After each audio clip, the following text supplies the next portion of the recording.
ఇలాంటి ఎద్దుగానుగా సెటప్ చేసుకొని income generate చేసుకోవాలంటే ఎంత ఖర్చు అవుతుంది అండ్ ప్రాఫిట్స్ ఎలా ఉంటాయో శివ గారిని అడిగి తెలుసుకుందాం. కంప్లీట్ గా ఈ సెటప్ కి ఎంత ఖర్చు అయింది బ్రో? సో ఫస్ట్ గానగా మనకి గానకు వచ్చేసి 1.5 lakhs ట్రాన్స్పోర్ట్ అండ్ షెడ్ వచ్చేసి ఒక 2 lakhs అండ్ దీనికి కావాల్సిన మెటీరియల్ అది స్టోర్ చేసుకోవడానికి రూమ్ కు ఒక 2 lakhs అయింది. బుల్ కాస్ట్ వచ్చేసి 70,000 to 80,000 పడుతుంది. అవన్నీ కలుపుకొని 7 lakhs ఇన్వెస్ట్మెంట్ అయితే గానకు ఖచ్చితంగా అవుతుంది. పర్ డే కి ఇన్కమ్ ఎంత జనరేట్ చేసుకోవచ్చు బ్రో? సో మనము ఇదంతా షిఫ్ట్ బేస్డ్ ఉంటుంది. షిఫ్ట్ అంటే 2 hours లో ఒక షిఫ్ట్ అయిపోతుంది. సో మనం పర్ డే 3 షిఫ్ట్ వేసుకోవచ్చు.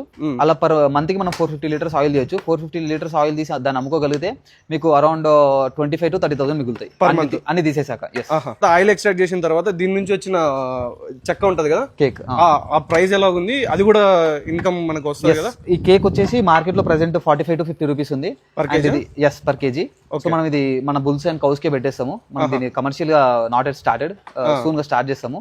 కమర్షియల్ గా చేసుకునే వాళ్ళకి మళ్ళీ ఒక 10,000 ఎక్స్ట్రా పర్ మంత్ రావచ్చు కదా? అన్ని కలిపి 30,000 చెప్పింది. అన్ని కలుపుకొని అంటే లేబర్, ట్రాన్స్పోర్ట్, బుల్లు, సీడ్ కాస్ట్ అన్ని తీసేయంగా మనకి 25,000 to 30,000 అయితే మిగులుతాయి. అచ్చా, అది కంప్లీట్ ఈ గానుగా ఇన్కమ్ ఇది.